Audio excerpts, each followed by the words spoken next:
Okay, now we're going to swing out to the southeast edge of town so that our South Salem lightning rod, DJ Vincent, can walk us around Cascade Gateway Park.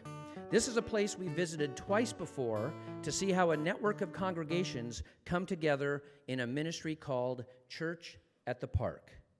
All around our city, way too many people live in cars and parks and wooded areas. To the community, they are either invisible or despised. But what would happen if people reached out with more than food and blankets and were willing to walk alongside in true relationship? At the park, back in 2011, we met a beautiful young lady named Misty. She helped us understand that homelessness doesn't define who a person is. It's just a situation, a circumstance. With friendship, encouragement, and hope, people truly can break free from homelessness. Over the years, through Church at the Park, more than 50 folks have been able to leave the park for homes, jobs, sobriety, and restored relationships. Let's stop the bus here so DJ can go meet up with Misty, and together they can tell us what's new. Hey, Misty. Oh, hi, DJ. Hey, good to see Good you. to see you. Thanks for meeting me out here in the No park. problem, no This problem. has been an important place for both of us. Very important. I think it was almost 7 years ago when we met out here.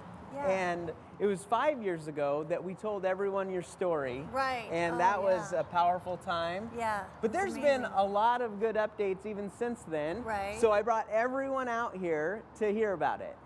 Okay, well, you know, in that time, I have got myself into a home, Yeah. rekindled my relationship with my daughter, and That's I'm now right. a grandmother. Awesome. And, you know, still go to church in the park every Sunday. I just, you know, I want to help other people that are still homeless, you know. Yeah, you're a part of a core group of folks who, after experiencing homelessness, now you're on the leadership team. Right. I just can't see myself anywhere else, you know. I just love it, and I love helping people, so Yeah. it's great. So we came out here for one other big update, right? Yes, huge update. Okay, a huge update. Yes. What is it? I met this man, and we got married.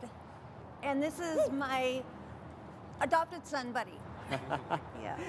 And John, you also have a Church at the Park story, and we'd love to hear about that. I do, DJ. I met you here on one of the Sundays when you were feeding folks out here, and I was hungry.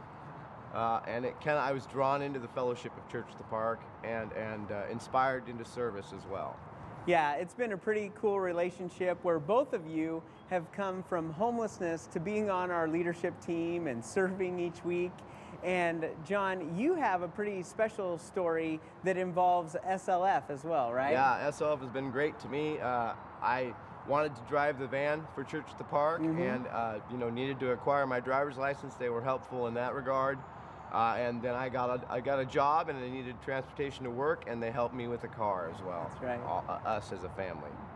Well, I just want to thank you both because you're going from your life transformation and really sharing that with others, making it possible for others. And so we could, go into a bunch of stories, but I have to get back on the bus. Oh, okay. So it was great to see you guys, and we'll see you again soon. All right, All right. see you Sunday, Bye, DJ. DJ. Love that guy.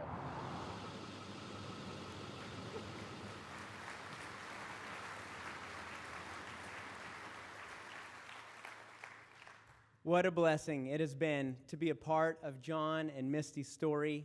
I want to give a special thanks tonight for the members of the Church at the Park community who are here even with us tonight. You surrounded John and Misty in a way that brought out the beauty that they were created to just live into. And we believe that for every person. So as a field staffer, an SLF lightning rod, I get to see transformation like that every day in our neighborhoods as neighbors love neighbors. But as you may have noticed, sometimes it's hard for us to explain how do we get to those results.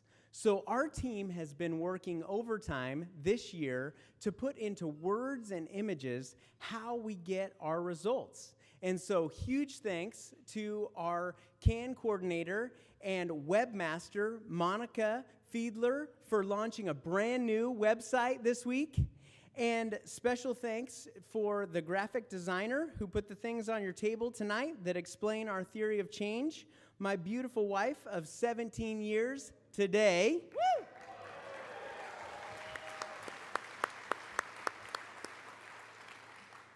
So you'll see on your table that we believe that this change is what SLF is called to drive, this wheel of change.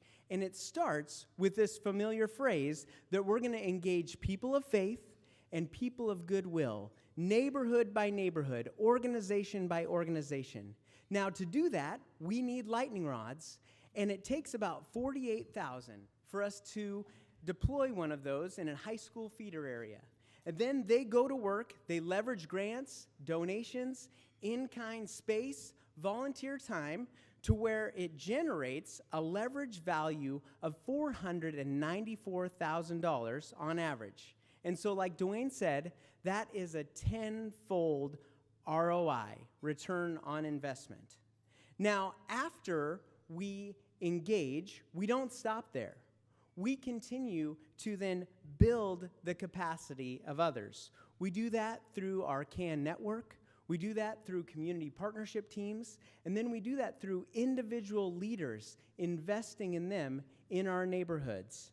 Now, our annual budget at SLF is just over $600,000. Today, our goal through the lunch and dessert is to raise $260,000 through partnership in pledges and donations tonight. And so we'll talk more about that in a minute, but I wanted to just set the stage. Now, as we go to that wheel, after we've engaged and built capacity, then we look to develop joint initiatives where multiple people and organizations come together around critical issues like homelessness, foster care, literacy, and even lately, refugees. So our next story is going to highlight one of those joint initiatives.